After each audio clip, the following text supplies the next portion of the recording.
오늘은 요한계시록 3장 말씀을 읽겠습니다. 요한계시록 사도 요한이 그 인생의 말년에 밤모섬에서 예수 그리스도의 계시를 받아서 기록한 책입니다. 특별히 2장, 3장은 당시 소아시아의 7교회, 에베소, 스무나, 버가모, 두아디라, 사데, 빌라델비아, 라오디게아 7교회에 보낸 편지이고, 여기 나와 있는 이 7교회는 지상에 있는 모든 교회의 대표성을 가진 7가지 유형을 가진 교회라고도 해석을 합니다. 특별히 그 중에 스무나 교회, 빌라델비아 교회 이 두 교회는 규모가 작지만은 믿음을 지키고 신앙을 지키고 또 주님의 영광을 드러낸 교회들입니다. 두 교회에 대해서는 예수님의 칭찬이 있고 책망이 없었습니다. 그래서 특별히 오늘 빌라델비아 교회에도 주님의 칭찬이 있고 주님께서 열린 문의 복을 주겠다 그런 말씀을 하세요. 그러나 그 다음에 나와 있는 라오디게아 교회를 보면 나는 부자다, 부요하여 부족한 것이 없다 하지만 주님 말씀하시기를 너는 눈이 멀었다, 너는 불쌍하다, 가련하다, 너는 벌거벗었다.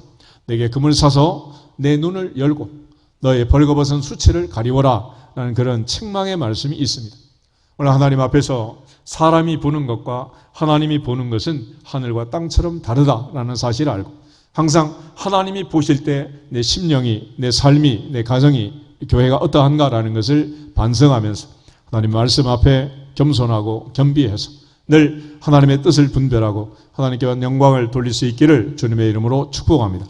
오늘 특별히 계시록 3장을 보면 빌라델비아 교회에 편지하는 예수님의 이름을 소개할 때에 거룩하고 진실하사 다윗의 열쇠를 가지시니 곧 열면 닫을 사람이 없고 닫으면 열 사람이 없는 그가 이르시되 라고 얘기합니다. 빌라델비아 교회에 편지하는 이 예수님의 모습, 그것은 다윗의 열쇠를 가지신 분이다.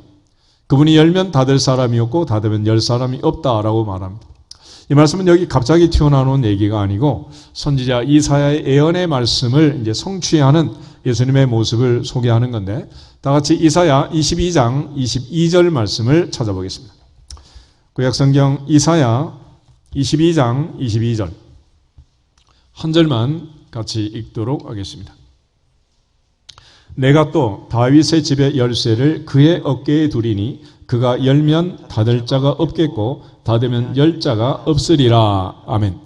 선지자 이사야는 바로 그런 분, 그분이 올 것을 예언하고 있습니다. 이제 요한계시록 3장은 바로 그분이 예수님이다 라고 얘기하고 그분이 바로 다윗의 열쇠를 가지고 계시고 그분이 열면 닫을 자가 없고 닫으면 열 자가 없다라고 말씀하고 있습니다. 그러나 우리가 이처럼 세상의 모든 삶에도 경계선이 있고 락이 있고 문이 있고 열쇠가 있고 특별히 요즘은 이제 뭐 번호키든 아니면 지문인식이든 동공인식이든 그래서 어디든지 락을 걸고 문을 달고 살고 있습니다. 하나님의 세상과 우리의 세상, 하늘과 땅 사이에도 문이 있다라고 얘기해요.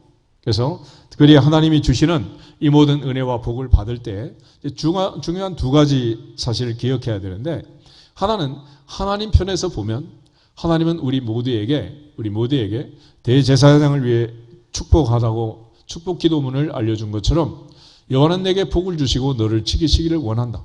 여호와는 그의 얼굴을 내게 비치사 은혜 베푸시기를 원한다. 여호와는 그 얼굴을 내게로 향하여 드사 평강 주시기를 원한다. 그리고 하늘과 땅의 모든 권세를 가진 예수님은 바로 그 아버지의 명령을 따라 우리에게 대제사장으로 또 하나님의 선지자로 말씀이신 그분이 오셔서 특별히 우리 모두에게 왕같은 제사장이 될 수 있도록 만왕의 왕 만주의 주 되신 그분이 오신 거예요. 그런데 그러한 하나님의 계획과 뜻이 있더라도 온 세상 온 인류가 구원을 받도록 하나님은 계획하셨지만 요한복음 3장 16절 말씀처럼 하나님은 세상을 이처럼 사랑하사 독생자를 주셨습니다. 그렇지만 누구든지 그 이름을 그 아들을 믿고 영접하는 자, 믿는 자마다 멸망하지 않고 영생을 얻게 하려 하십니다. 그래서 보면 믿는 자마다 그랬어요. 누구든지라고 무한하게 문을 열어놨지만 그러나 결국은 믿는 자마다라고 제한되어 있습니다. 이런 교리를 제한 속죄라고 하는데 이것은 능력의 제한이 아니라 범위의 제한이다. 그러면 어떤 사람은 받고 어떤 사람은 못 받느냐? 믿는 자마다라고 얘기하는, 믿는 자마다. 그런 차원에서 요한계시록을 보면 하나님이 열 수 있는 문이 있지만 또 믿는 자마다라는 것은 그 믿음이라는 것은 하나님의 선물이지만 동시에 우리가 문을 열 때 그 선물을 받는 거지 무조건 받는 게 아니라는 거예요. 계시록 3장 20절을 한번 찾아오겠습니다. 요한계시록 3장 20절. 볼지어다 내가 문 밖에 서서 두드리노니 누구든지 내 음성을 듣고 문을 열면 내가 그에게로 들어가 그와 더불어 먹고 그는 나와 더불어 먹으리라. 아멘. 우리의 마음에도 문이 있고 이 마음의 문을 열고 닫는 것은 누가 하는 거다? 내가 하는 거예요. 내가. 내 자신이 하는 거죠. 그래서 천하의 그 어떤 사람도 어떤 세력도 우리 마음 문을 열 수가 없는 거예요. 하나님께서는 무한하게 문을 열어서 구원의 문을 열어서 방주의 문을 열어서 누구든지 들어가도록 했지만 들어가는 사람은 어떤 사람이냐? 자기가 마음 문을 열고 믿는 자, 믿음을 가진 자, 그 사람만 들어가게 되는 거예요. 그런 차원에서 평양 감사도 내 하기 싫으면 안 하는 거죠. 결과적으로 에덴 동산에서부터 하나님의 말씀이 있었고 사탄의 유혹이 있었습니다. 먹는 날에는 반드시 죽는다 했지만 사탄은 결코 죽지 않는다라고 얘기했고 양자 사이에 두 정보를 가지고 아담과 하와는 먹는 쪽을 선택했고 결국은 쫓겨나고 말았습니다. 그래서 참과 거짓을 분별하는 능력, 그걸 지혜라고 하는데 결국 인간은 지혜가 없어서 에덴에서부터 잘못된 선택으로 결국 복을 다 빼앗기고 만 것입니다.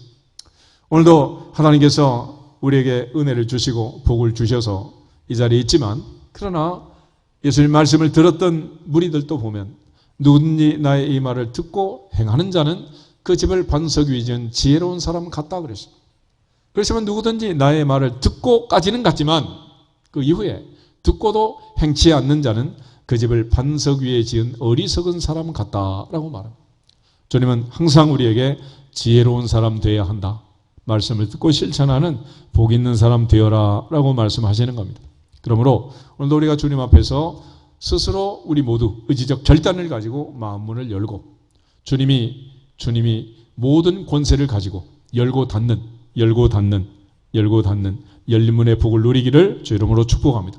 천국의 문도, 하늘의 문도, 태의 문도, 전도의 문도, 인생의 모든 닫힌 문도 사람은 할 수 없지만 하나님으로서는 다 하실 수 있는 일 하신 말씀처럼 하나님만이 열어줄 수가 있는 거예요. 그렇지만 그것은 그냥 열리는 게 아니라 믿는 자에게 열리는 것이고 우리가 믿는 자로서 그 문을 열기 위해서 하나님 앞에 간절히 기도하는 거예요. 그래서 구하라 그러면 주실 것이요 찾으라 그러면 찾아낼 것이요 문을 두드리라 그러면 너에게 열릴 것이다. 구하는 이마다 얻을 것이고 찾는 이는 찾아낼 것이고 두드리는 이에게 열릴 것이니라. 할렐루야. 가만히 있어도 되는 일이 아니라 우리가 의지적 결단을 가지고 하나님 앞에 그렇게 해달라고 구할 때 드디어 하나님께서 문을 열어주실 것을 약속해 주고 있습니다.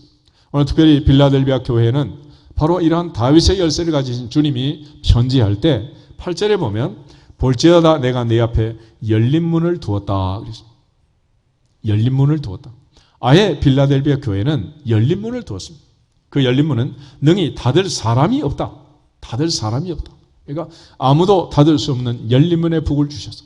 아무도 그 복을 빼앗아가지 못하도록 하늘문까지 다 열어주신 것을 약속해 주고 있습니다. 왜 그런 복을 주셨는가? 8절을 보면 이유가 설명되어 있어요. 내가 내 행위를 아노니 내가 작은 능력을 가지고도 내 말을 지키며 내 이름을 배반하지 아니하였다. 이 작은 교회에 무슨 그런 파란만장한 일이 있었을까? 8절을 지나 9절을 보시면 보라 사탄의 회당 곧 자칭 유대인이라 하나 그렇지 아니하고 거짓말하는 자들 그들이 있다는 거예요. 그러니까 우리의 신앙생활에 항상 사탄의 유혹이 있다는 사실을 아십니다. 에덴 동산에 아담과 하와 아무도 없는 그 동산에도 사탄이가 들어오고 우리가 신앙생활하는 이 모든 과정에 사탄의 역사가 있는 하나님 말씀을 들은 이 상황 속에서도 길갓밭, 돌짝밭, 가시밭이 될 수밖에 없도록 사탄의 유혹과 미혹이 있다면 우리 스스로가 마음을 열고 주님을 영접하고 진실로 믿고 신뢰하지 아니하면 사탄의 유혹에 미혹에 넘어질 수밖에 없는 것입니다. 그래서 우리는 지금 영적 전쟁을 하고 있는 것이고 사탄은 계속해서 우리로 하여금 하나님의 말씀을 순수하게 듣고 있는 그대로 받아들이지 못하도록 소위 말하는 분석하고 해석하도록 자꾸 욕하고 미혹을 하는 거예요. 하나님의 보좌 앞에서 주님의 뜻이 무엇인가를 기억해야 된다.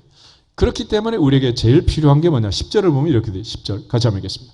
내가 나의 인내의 말씀을 지켰은즉 내가 또한 너를 지켜 시험의 때를 면하게 하리니 이는 장차 온 세상에 임하여 땅에 거하는 자들을 시험할 때라. 아멘.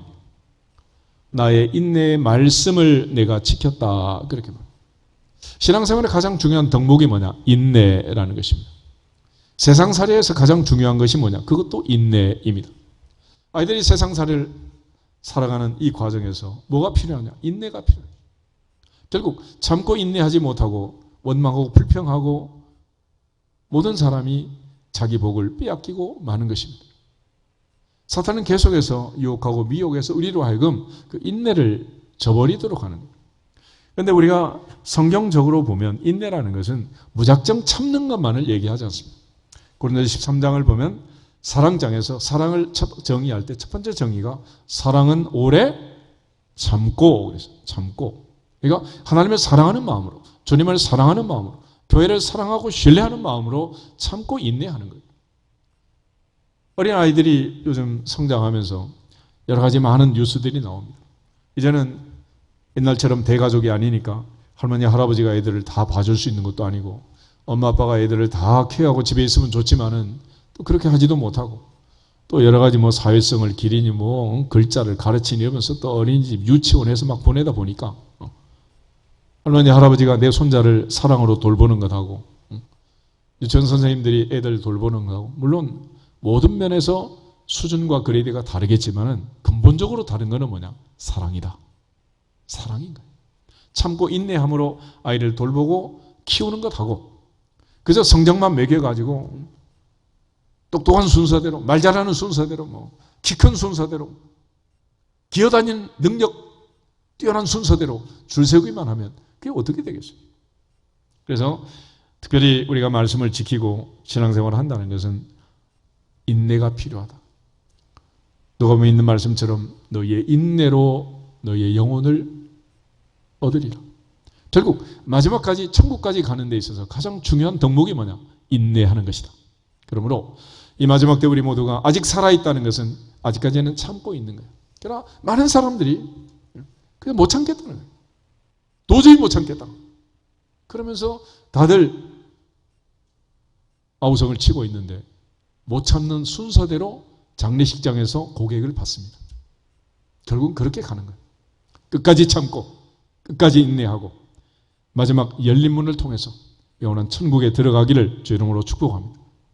하나님 주신 그 인내의 말씀을 지키고 하나님께서 은혜를 주셔서 이 빌라델비아 교회, 이 작은 교회지만 이 교회는 그저 열린 문으로 들어갈 수 있는 이런 복을 주셨다는, 그리고 특별히 하나님이 주신 그 열린 문의 복이라는 것은 마지막 종착역이 있어요. 어디까지 가는 거냐? 11절, 12절 두 절 한번 읽겠습니다. 내가 속히 오리니 내가 가진 것을 굳게 잡아 아무도 내 면류관을 빼앗지 못하게 하라. 이기는 자는 내 하나님 성전의 기둥이 되리니 그가 결코 다시 나가지 아니하리라.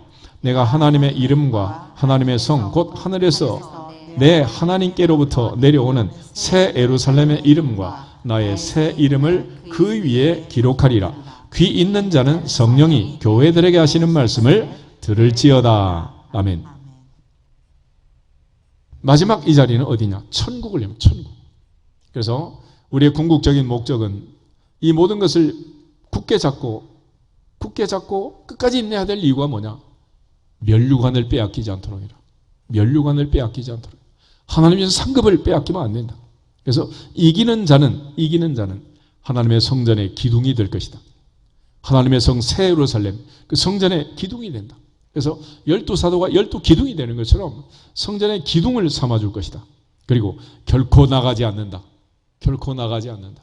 성전의 기둥이 되어서 흔들리지 않도록 하나님께서 붙들어 주실 것을 얘기합니다. 그리고 하나님의 이름, 새 예루살렘, 하나님의 성, 하나님께로부터 내려오는 새 예루살렘의 이름, 나의 새 이름을 그 사람 위에 기록할 것이다. 너는 내 것이다. 너는 내 것이다. 할렐루야. 주님의 것으로 주님의 이름을 인쳤다. 그래서 요한계시록에서는 하나님이 자기 자녀들을 구별하시고 예수 그리스도께서 인치신 하나님의 자녀들이 있고 성령으로 도장을 찍어놓은 하나님의 자녀들이 있는데 이 자녀들은 아무도 건드리지 못하는 귀 있는 자는 성령이 교회들에게 하신 말씀을 들어라 했습니다. 추석 명절을 맞이하면서 빌라델비아 교회 주신 열문의 복이 목동 반석교회 임하고 강화 반석교회는 임하고 캄보디아 트모다 교회 임하기를 주 이름으로 축복합니다. 몸능에 속한 모든 성도들 가정마다 이 열린 문의 복이 있기를 주님의 이름으로 축복합니다. 어린 자녀들부터 한 사람 한 사람 가정마다 모든 심령들마다 하나님께서 어디로 가든지 무엇을 하든지 열린 문의 복을 주셔서 범사에 하나님이 약속하신 영원한 천국까지 그 어떤 것도 유혹하고 미혹하지 못하도록 하나님이 막아주시고 지켜주시기를 주님의 이름으로 축복합니다. 특별히 이러한 문을 주님께서 열고 닫을 때 우리가 이 세상에 살면서 넘어가야 할 문들이 너무 많이 있는 거예요. 욥을 사탄이 시험할 때 네 가지 루트를 통해서 시험을 합니다. 첫째는 물질을 통해서, 두 번째는 자녀들을 통해서, 세 번째는 질병과 병마를 통해서, 네 번째는 인간관계를 통해서 우리를 시험하는 거예요. 그래서 하나님께서 물질의 문도 열어주셔야 복을 받는 거예요. 하나님께서 재물 얻을 능력을 주셔야 되는 거지 내가 힘쓰고 애쓰고 노력한다고 물질이 내 손에 잡히는 게 아니잖아요. 아침에 일찍 일어나고 저녁에 늦게 누워도 수고의 떡을 먹어도 여호와께서 집을 세우지 아니하시면 세우는 자의 수고가 헛되고 여호와께서 성을 지키지 아니하시면 파수꾼의 깨어있음이 허사로다. 그러나 하나님이 문을 열어주시면 손으로 하는 모든 일에 복을 주시면 아브라함의 아들 이삭처럼 100배로 복을 받고 내가 짓지 않은 집에 내가 살고 내가 파지 아니한 우물물을 마시고 내가 가꾸지 아니한 과수원의 열매를 먹고 살게 하실 줄로 믿습니다. 그것도 전부 하나님의 손에 달린 문제라는 거예요. 선지자 엘리야는 하나님의 보좌 앞에서 간절히 기도할 때 이 백성을 경고하기 위해서 하늘문을 닫아주세요 그랬어요. 비가 3년 6개월 오지 않았습니다. 다시 간절히 기도할 때 하늘이 비를 주고 땅이 열매를 맺었다 그랬어요. 오늘날은 이제 댐을 만들고 우리가 이나마 이제 물 관리를 잘해서 수도권에 이 많은 집들을 질고도 2층, 30층, 63빌딩 꼭대기에서도 수돗물이 나오는 이유는 한강이라는 거대한 물줄기가 있어서 그래요. 그러니까 세계적으로 모든 도시들은 전부 이런 강을 끼고 물이 있어야 도시가 되지 물이 없으면 도시가 안 되는. 뉴욕에 허데슨 강이 있고 영국에 런던에 템즈 강이 있고 파리에 세느 강이 있는 것처럼 이 한강의 기적 그래요. 이 한강이 얼마나 중요한지 모르고. 그래서 이 물을 잘 관리해서 그런데 물이라는 것은 땅에서 나오기도 하지만은 땅에서 샘을 파서 얼마나 나오겠어요. 그러니까 기본적으로 물은 어디에서 내려오는 거예요? 하늘에서. 하늘에서 비가 내려오는 거예요. 하늘에서. 창세기를 보면 아브라함 때부터 기근이 많습니다. 아브라함이 고향과 친척과 아버지를 떠나 가나안에 갔는데 웬걸 그 땅은 도저히 머물 수 없는 흉년이 들었고 그래서 그가 애굽으로 내려갔다가 사라 할머니 바로의 왕궁에 들어가는 사건이 일어나게 된 거 아닙니까? 이삭 때도 농사를 지었는데 물이 없어요. 그래서 아버지 아브라함 때 판 우물들 다시 파고 이삭이 우물을 파니까 하나님이 은혜를 주셔서 샘이 터지고 이렇게 해서 농사를 지었지만 그는 100배로 수확을 얻었습니다. 모든 사람이 다 그랬으면 문제가 없었겠지만 그 옛날 4,000년 전에도 이삭은 그렇게 100배의 수확을 얻지만은 블레셋 사람들은 아무리 파도 물이 안 나오는 거예요. 해코지라고 시기를 하고 우물을 메꾸고 싸우고 다투고 이런 일들이 벌어집니다. 야곱 때도 마찬가지. 요셉 때에는 7년 풍년, 7년 흉년. 이 전 세계적으로 임한 가뭄, 기근 이것 때문에 위기관리의 총리로 바로가 요셉을 임명하고 요셉이 자기 가족 70명을 고센 땅으로 데려다가 430년 만에 거대 민족으로 성장해서 출애굽할 수 있는 발판을 만들게 되는 이 모든 가뭄과 기근, 비와 풍년, 이 하늘문을 열고 하나님이 주시는 늦은 비와 이른 비의 은혜가 이 모든 열쇠가 하나님의 손에 달렸느니라. 전능자의 손에 있느니라. 내 손에 있지 않아요.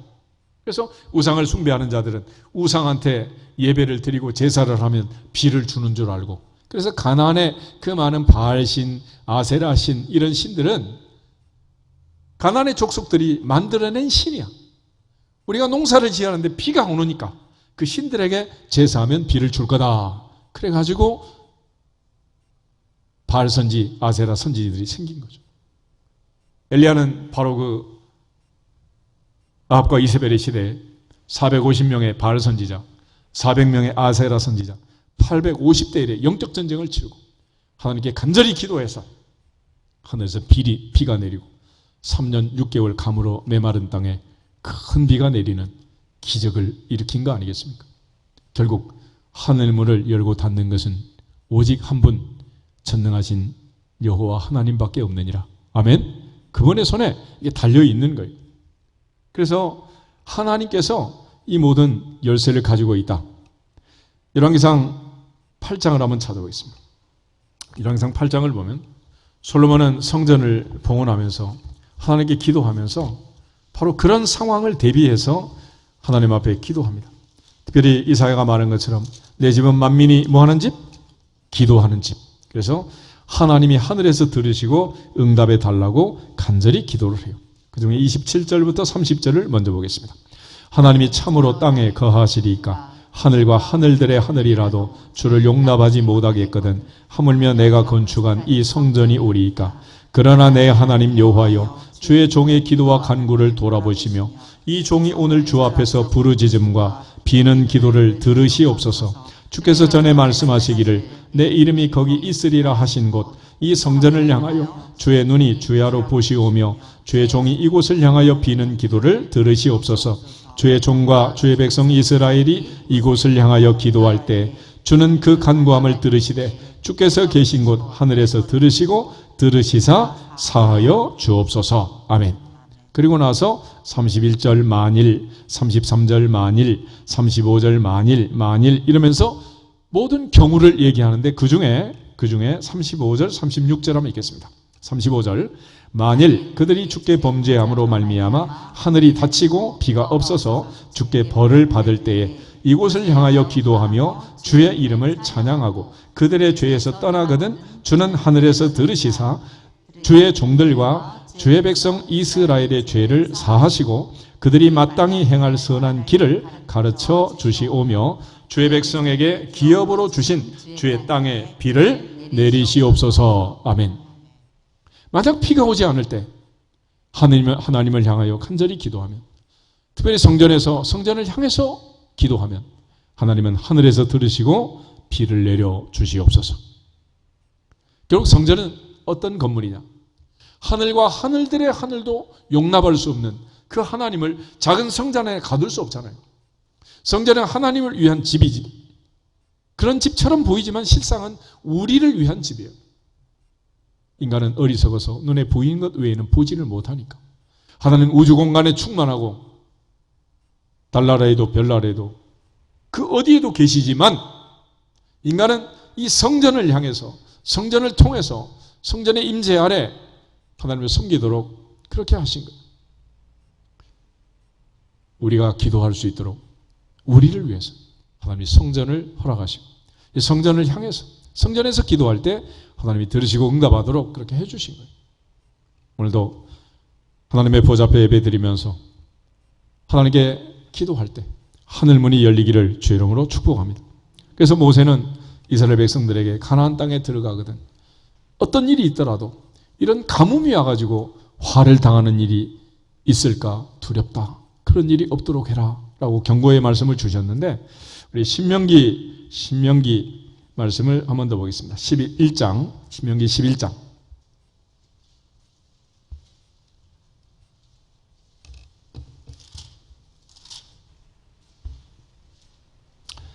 13절에서 17절 말씀을 보겠습니다.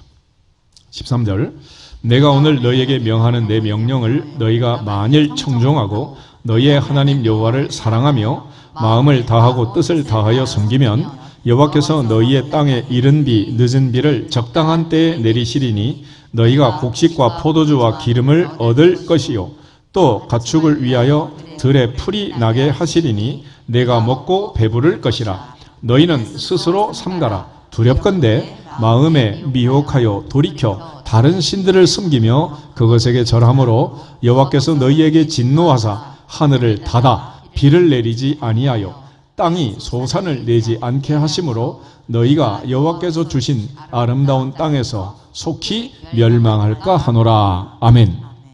모세는 두렵건대, 그래서 두렵건대 나는 그것이 두렵다. 하나님이 하늘을 닫아 비가 내리지 않고 가뭄이 들어 너희가 진노를 받을까 두렵다. 나는 그것이 두렵다. 그러므로 너희는 하나님을 사랑하며 하나님의 말씀을 지켜라. 그것이 바로 인내의 말씀을 지키는 거예요. 사랑함으로 끝까지. 혹시라도 유혹과 미혹을 받아 우상을 섬김으로써 이 땅에 가뭄이, 이 땅에 기근이, 이 땅에 진노가 임할까 그것이 두렵다라고 말했습니다.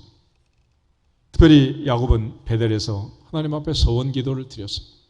그때 베델에서 잠자다가 야곱이 깜짝 놀랐습니다. 야곱이 뭘 발견한 거예요? 뭘 본 거예요? 뭘 봤을까? 무엇을 보고 그렇게 놀랐을까? 창세기 28장 한번 보겠습니다. 창세기 28장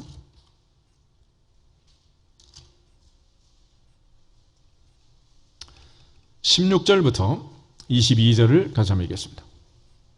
16절 야곱이 잠이 깨어 이르되 여호와께서 과연 여기 계시거늘 내가 알지 못하였도다. 이에 두려워하여 이르되 두렵도다. 이곳이요 이것은 다름 아닌 하나님의 집이요 이는 하늘의 문이로다 하고 야곱이 아침에 일찍이 일어나 베개로 삼았던 돌을 가져다가 기둥으로 세우고 그 위에 기름을 붓고 그곳을 이름하여 베델이라 하였더라. 이 성의 옛 이름은 루스더라. 야곱이 소원하여 이르되 하나님이 나와 함께 계셔서 내가 가는 이 길에서 나를 지키시고 먹을 떡과 입을 옷을 주시어 내가 평안히 아버지의 집으로 돌아가게 하시오면 여호와께서 나의 하나님이 되실 것이요 내가 기둥으로 세운 이 돌이 하나님의 집이 될 것이요 하나님께서 내게 주신 모든 것에서 10분의 1을 내가 반드시 하나님께 드리겠나이다 하였더라. 아멘. 야곱이 아버지를 속이고 형을 속이고 달리기를 시작합니다. 도망치기 시작했어요. 달리고 해가 져서 어두워질 때까지 달리기를 했어요. 그리고 쓰러져서 잠이 들었습니다. 자다가 깬 거예요. 그리고 그가 놀라운 광경을 보게 됩니다. 그리고 외칩니다. 두렵다. 두렵도다 이곳이요. 이것은 다름 아닌 하나님의 집이요. 이는 하늘의 문이로다. 하늘의 문이로다. 그는 하나님의 성전에서 하나님의 집에서 하늘문을 열 수 있다는 사실을 깨달습니다. 그리고 그는 그곳에서 드디어 하나님 앞에 서원기도를 합니다. 서원기도의 내용은 세 가지를 요구하고 세 가지를 약속했는데 그가 첫 번째로 요구한 것은 하나님이 나와 함께 계셔서 내가 가는 이 길을 지켜주십시오. 나의 앞길을 인도하시고 내 인생길을 책임져 주십시오. 두 번째는 먹을 양식, 입을 옷을 주시고 의식주 해결해 주십시오. 세 번째는 평안하게 아버지의 집으로 귀환할 수 있도록 귀환을 보장해 주십시오. 그렇게 하시면 내가 세 가지를 하나님 앞에 약속하겠습니다. 첫째, 하나님은 나의 하나님이 되실 것입니다. 그래서 성경은 아브라함의 하나님, 이삭의 하나님이 야곱의 하나님이 되기까지 창세기 28장부터 창세기 50장까지 남은 후반의 역사에서 그가 라반의 집에서 사기를 치고 사기를 당하고 하는 이 모든 과정에 야복나루터에서 밤을 새워 환도뼈가 부러지도록 기도하면서 하나님의 복이 아니면 내가 수고하고 해서 모든 것이 화살하는 사실 깨닫고 천사를 붙들고 그가 간구할 때 내가 하나님이 이겼다 말씀하시면서 오늘부터는 야곱이라 하지 말고 이스라엘이라고 해라. 그래서 하나님은 아브라함의 하나님, 이삭의 하나님이신 그분이 드디어 야곱의 하나님이 되는 거예요. 그래서 하나님은 나의 하나님이 될 것입니다. 두 번째로 내가 세운 이 돌기둥이 하나님의 집 성전이 될 것입니다. 이곳을 이제 루스를 베델이라고 이름을 바꿨는데 베이트라는 말은 히브리어로 집이란 뜻입니다. 우리 예수님 탄생하신 동네를 베이틀레헴 그러잖아요. 떡집이란 떡집. 근데 베이트엘 그러면 하나님의 집이란 하나님의 집. 하나님의 집, 내 집은 만민이 뭐하는 집이다. 기도하는 집이라고 그랬잖아요. 그래서 이 돌기둥을 중심으로 하나님의 집 성전을 짓겠습니다. 그리고 내가 반드시 11조 하겠습니다. 그러나 야곱은 그의 인생을 통해서 하나님은 그가 요구했던 것을 다 지켜주셨지만 그가 이 약속을 지키기까지는 험한 세월이 걸렸습니다. 마지막 베냐민을 내놓을 때까지 내가 자식을 잃게 되면 이르려다. 온전한 하나님에 대한 신뢰, 믿음, 헌신 이걸 요구했지만 그는 여전히 붙들고 있는 거예요. 그래서 전도서의 말씀은 하나님 앞에 서원했으면 해로울지라도 어떻게 하라고? 지키라는.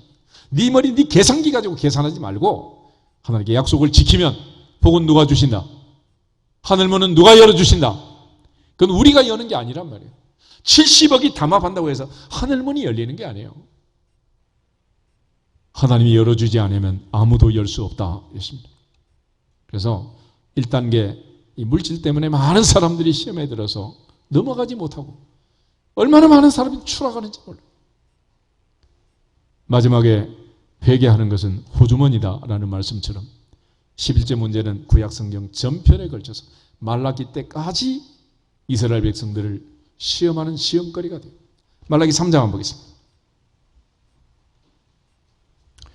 이스라엘 백성들은 좋은 재물이 있었지만 하나님 앞에 좋지 않은 것들을 골라서 눈먼 것, 저는 것, 수컷이 있지만 수컷을 드리지 않고 흠 있는 것들을 드리고 그렇게 함으로써 하나님의 성전을 더럽히는 만행을 저질렀습니다.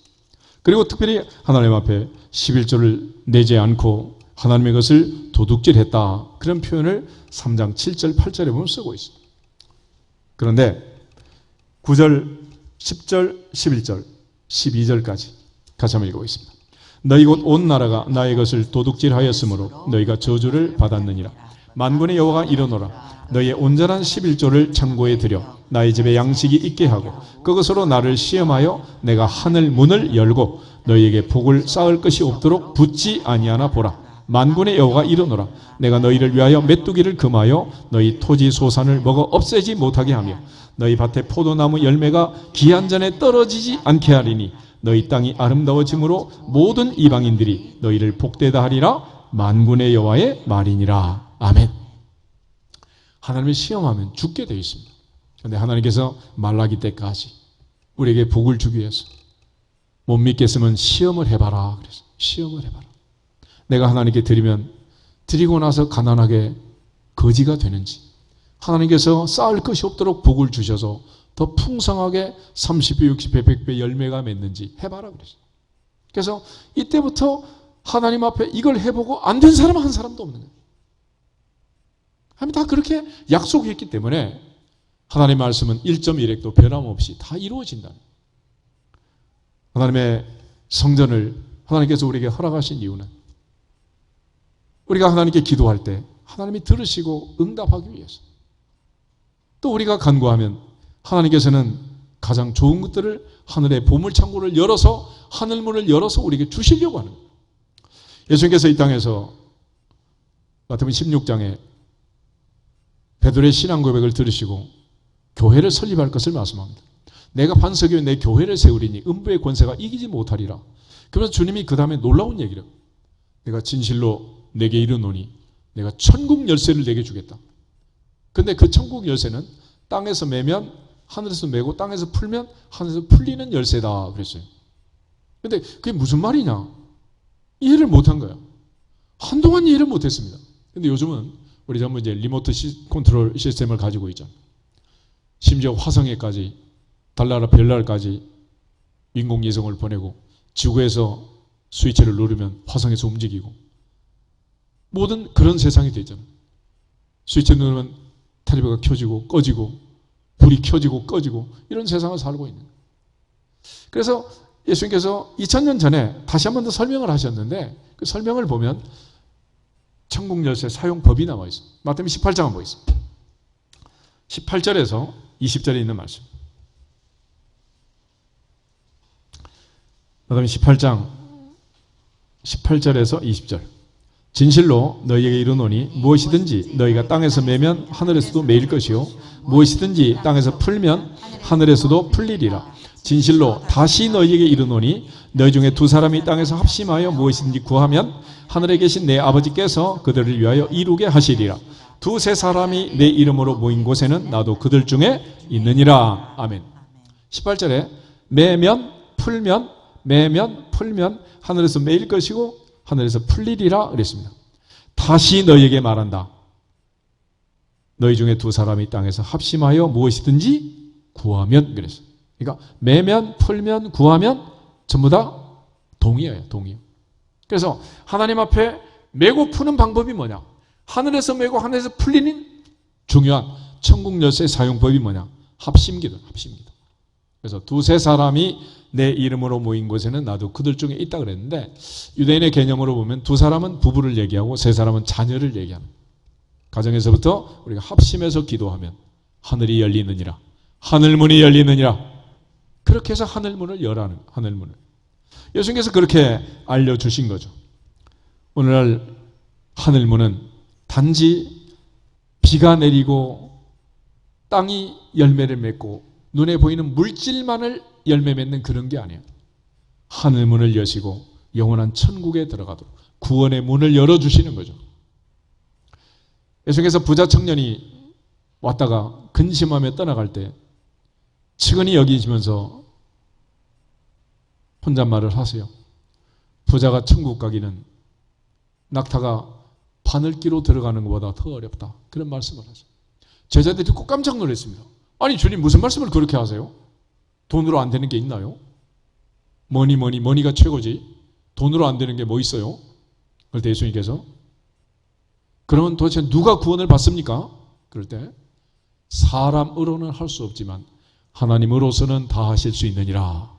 그래서 하늘문을 열고 구원할 수 있는 구원의 문은 누가 여신다? 하나님이에요. 하나님. 여러분, 노아 당시에 홍수가 터졌잖아요. 그리고 방주를 짓고 문을 120년 동안 열어놨잖아요. 그런데 마지막에 방주에 들어간 다음에 노아의 8식구 위에는 들어간 사람이 없었어요. 왜 그랬을까? 방주의 열쇠를 노아가 갖고 있지 않고 하나님이 갖고 계신 거예요. 만약 노아가 갖고 있었으면 동네 사람, 노아를 아는 사람 와가지고 두드리면서 노아 이 사람 앞집에 김서방이네, 뒷집에 박서방이네, 나 모르는가? 문 좀 열게. 그렇게 아우성을 쳤으면 이 마음 좋은 노아가 문 열어가지고 몇 명 좀 넣어주지 않았겠어요? 그런데 노아가 그럴 수가 없었어요. 사람이 할 수 있는 일이 아니야. 왜냐하면 방주 열쇠는 노아한테 없었어요. 하나님께 있었지. 창세기 7장 보겠습니다.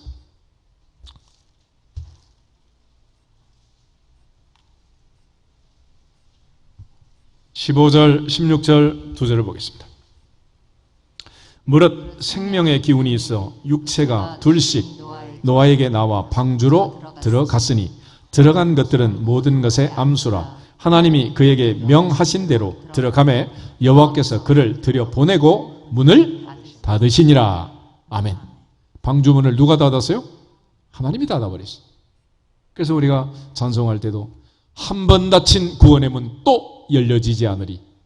아직 문이 열렸을 때는 누구든지 들어갈 수 있고 우리가 전도해서 누구든지 들여보낼 수 있지만 닫아버리면 그때는 끝이다. 그래서 회개는 언제까지 하는 거냐? 개인적으로는 살아생전에 내가 육체의 호흡이 있을 때 지금 여기서 믿고 결단해야 되는 것이고, 또 하나는 주님 오시기 전에 믿고 회개해야 한다. 그래서 우리는 두 가지 종말을 앞두고 있는 거예요. 주님이 오셔서 종말이 올 수도 있고, 주님 만약에 내 생전에 오지 않으면 나는 언제 끝나는 거예요? 내 생명의 수명이 끝나면 그때까지 기회가 주어지는 것이고 그 위에는 기회가 없다는 거예요. 결국 하나님만 생사화복, 흥망성쇠를 주장하고 계십니다. 그래서 요한계시록을 보면 예수님께서는 사망과 음부의 열쇠를 갖고 계신다 그래요. 요한계시록 1장에 하면 무저갱의 열쇠를 갖고 계세요. 그걸 천사에게 줘가지고 1000년 동안 사탄은 집어넣고 잠궈버려요. 사탄도 나올 수가 없어. 한번 잠궈버려요. 그래서 이 구원의 열쇠, 사망의 열쇠, 생명의 열쇠, 저주의 열쇠, 흥망성쇠의 열쇠, 생사화복의 열쇠가 전능자의 손에 있느니라. 하늘과 땅의 모든 권세를 주님께 드리면서 주님이 갖고 계시는 거예요. 그러므로 주님이 열어주지 아니하면, 주님이 닫아버리면 그때는 끝이다 라는 것입니다. 우리가 특별히 죽는 날까지 짊어지고 갈 기도 제목들, 이게 자식 아니겠어요? 시편 117편에서는 자식은 여호와의 주신 기업이요 태의 열매는 그의 상급이라고 했습니다. 그런데 그 태가 열리고 닫히고 하는 이 모든 것도 사람이 하는 게 아니에요. 산부인과 의사가 하는 게 아니라는 거예요. 하나님의 손에 달렸다. 우리가 잘 아는 것처럼 아브라함의 아들 이삭이 태어날 때까지 사라 할머니는 태가 닫혀 있었습니다. 여러 가지로 수고하고 애를 썼지만 불가능했어요. 심지어 애굽 여종 하갈을 낳는 그런 잘못된 선택을 하기도 하고, 그러나 마침내 창세기 21장에 아들을 낳고 사라 할머니 이렇게 간증하고 고백을 합니다. 여호와께서 나로 웃게 하시니 듣는 자가 다 나와 함께 웃으리로다. 이 아들을 하나님이 주셨습니다. 하나님이 말씀하신 대로, 하나님이 약속하신 대로, 하나님이 태를 열어서 하나님이 주신 아들입니다 라고 얘기를 합니다. 하나님 그렇게 말씀하실 때 아브라함도 웃었고 사라도 웃었습니다. 믿지 않았습니다. 불가능했어요. 나도 늙었고 내 아내도 늙었습니다. 어떻게 낳을 수 있습니까? 그래서 그렇게 낳은 아들 이름을 웃음이라고 지은 거예요. 이츠하크, 히브리어로 웃음. 그러나 세상이 다 믿지 않고 비웃던 그 비웃음이 한박웃음이 되도록 하나님이 기적을 베푸셨느니라. 하나님이 태를 열어주셨느니라. 하나님이 여서서 하나님이 기쁨을 주신 거예요. 그 아들 이삭이 40에 장가들어 환갑에 쌍둥이를 낳습니다. 그런데 그 아내 리브가가 여전히 또 애를 못 낳아요. 그때 태를 여는 방법이 마찬가지. 창세기 25장 보시면, 창세기 25장 21절 한 절만 읽겠습니다. 이삭이 그의 아내가 임신하지 못하므로 그를 위하여 여호와께 간구하매 여호와께서 그의 간구를 들으셨으므로 그의 아내 리브가가 임신하였더니. 아멘. 20절을 보면 이삭은 40세에 리브가를 맞아 장가를 갔습니다. 그리고 26절 끝에 가면 리브가가 그들을 낳을 때 이삭이 몇 살? 60세였어요. 이삭은 자그마치 그럼 몇 년 기도를 한 거예요? 20년. 인내로서, 사랑함으로써, 아브라함에게 약속한 그 약속을 믿음으로써, 하늘의 별처럼 바다의 모래처럼 자손을 주기로 약속한 그 약속을 붙들고 반드시 그렇게 이룰 줄 믿고 하나님 앞에 간절히 기도해서 마침내 하나님이 이제 됐다. 그리고 태를 열어주신 거예요. 그렇게 해서 환갑의 쌍둥이가 태어나게 된 것입니다. 우리가 잘 아는 라헬이라는 천하절세의 미인이 있잖아요. 야곱의 아내. 그런데 언니도 두 여종 비라와 실바도 아들들을 낳고 또 낳고 자그마치 10명이나 낳았어요. 그런데 마지막에야 하나님이 태를 열어서 11번째, 12번째로 애를 낳습니다. 어쩌다가 순서가 그렇게 밀렸느냐. 창세기 30장을 보시면 1절, 2절에 라헬과 야곱이 부부싸움 하는 게 있어요. 다시 한번 읽어보겠습니다. 라헬이 자기가 야곱에게서 아들을 낳지 못함을 보고 그의 언니를 시기하여 야곱에게 이르되 내게 자식을 낳게 하라. 그렇지 아니하면 내가 죽겠노라. 야곱이 라헬에게 성을 내어 이르되 그대를 임신하지 못하게 하시는 이는 하나님이시니 내가 하나님을 대신하겠느냐. 그래서 막 시녀 비라를 남편에게 줘가지고 단을 낳고 납달리를 낳고, 그렇지만 내 아들이 아니잖아요. 마침내 이제 드디어 하나님 앞에 굴복하게 되는데 22절부터 24절을 보겠습니다. 하나님이 라헬을 생각하신지라 하나님이 그의 소원을 들으시고 그의 태를 여셨으므로 그가 임신하여 아들을 낳고 이르되 하나님이 내 부끄러움을 씻으셨다 하고 그 이름을 요셉이라 하니 여호와는 다시 다른 아들을 내게 더하시기를 원하노라 하였더라. 아멘. 하나님이 라헬을 생각하셨다는 거예요. 근데 하나님은 어떤 사람 생각을 하느냐.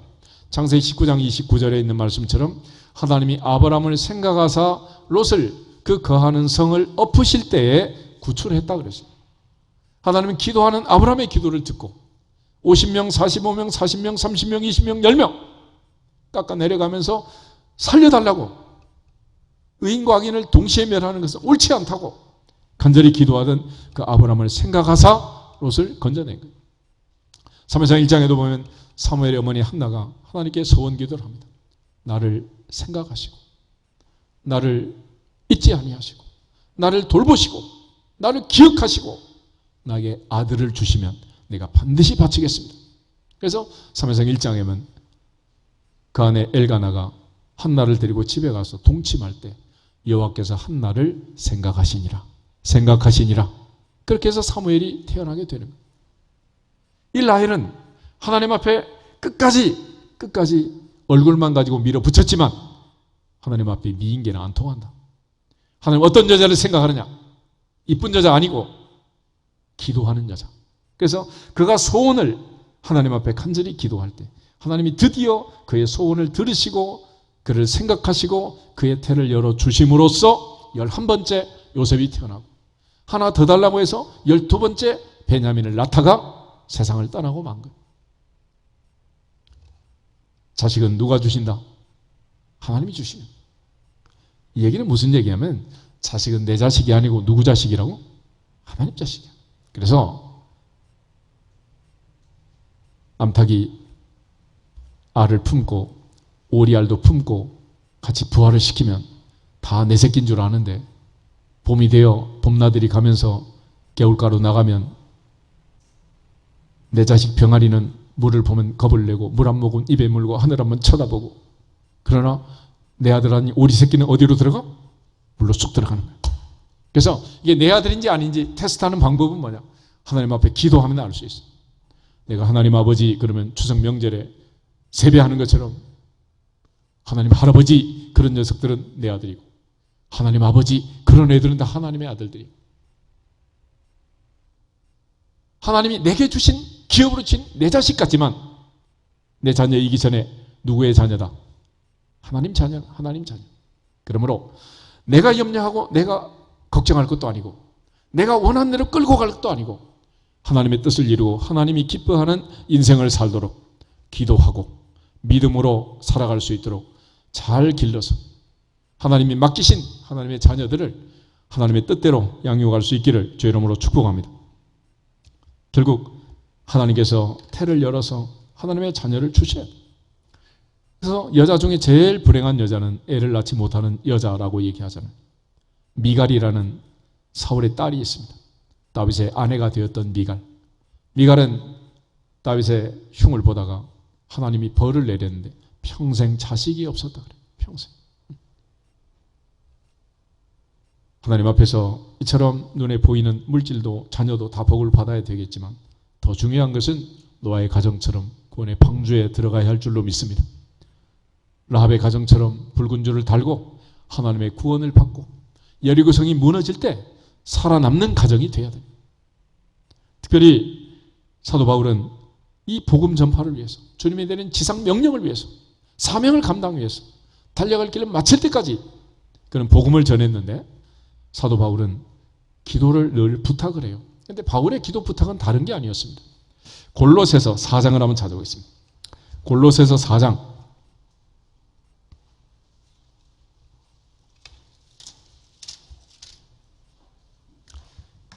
2절부터 4절까지를 보겠습니다. 2절에서 4절 기도를 계속하고 기도에 감사함으로 깨어있으라. 또한 우리를 위하여 기도하되 하나님이 전도할 문을 우리에게 열어주사 그리스도의 비밀을 말하게 하시기를 구하라. 내가 이 일 때문에 매임을 당하였노라. 그리하면 내가 마땅히 할 말로써 이 비밀을 나타내리라. 아멘. 바울은 하나님께서 전도할 문을 열어주기를 간절히 기도했습니다. 바울이 사도행전 16장을 보면은 소아시아 터키에서 복음을 전할 때 하나님의 성령이 자꾸 길을 막았어요.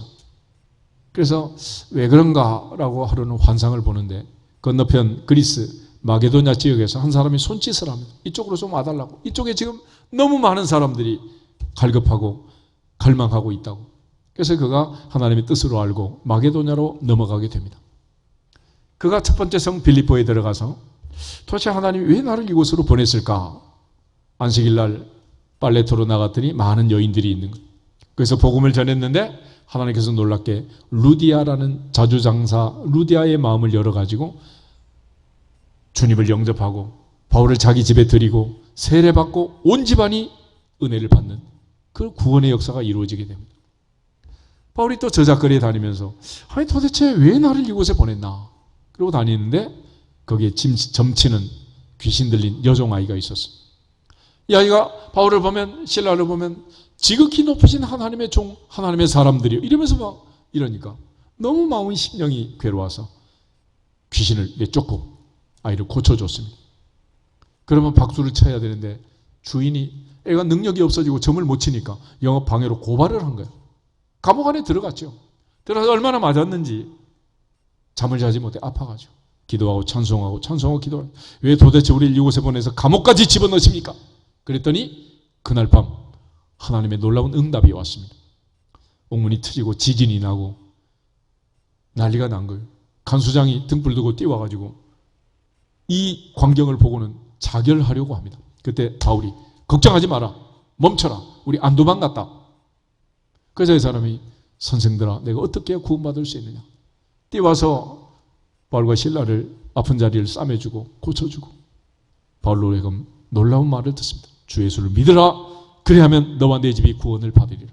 그렇게 해서 간수장 감옥 안에서 감옥 지키고 있는 그 사람이 구원을 받게 된 거예요. 내가 설사 감옥에 들어가더라도 하나님의 뜻이 있느니라, 하나님의 뜻이 있느니라, 하나님의 뜻이 있느니라. 괜히 집어넣은 게 아니란 말이에요. 우리가 사는 평생 전도의 문을 열어서 하나님이 은혜를 주시더라고요. 그래서 바울은 한평생 하나님 앞에 전도자로, 선교사로 인생을 살았고, 사도행전은 1차, 2차, 3차 로마 여행까지 그가 복음을 전한 이야기를 기록하고 있고, 그때마다 유럽 전역의 문을 하나님이 여시고 하나님이 은혜를 주십니다. 우리가 이 땅에 복음을 받고 구원받아 하나님의 자녀가 되어 오늘도 예배를 드리고 있지만, 이 모든 과정에 내가 믿고 내가 이 시간 이 자리에 있기까지 하나님이 전도의 문을 열어주시고 구원의 문을 열어주시고 은혜의 문을 열어주시고 축복의 문을 열어주시고 하늘 문을 열어주신 줄 믿습니다. 이번 명절을 맞이하면서 아직 열린 문의 복을 받지 못한 형제 자매들, 일가 친척들 모두 다 구원받도록 복음을 들고 하나님의 복음을 증거하고 주님의 은혜 안에서 기쁨으로 만나고 하나님께 영광을 돌리는 신수성가들을 이룰 수 있기를 주님의 이름으로 축복합니다. 다 같이 주 예수 그리스도의 이름으로 하늘문화 열릴지어다 선포하고 기도하겠습니다. 주 예수 그리스도의 이름으로 하늘문화 열릴지어다, 열릴지어다,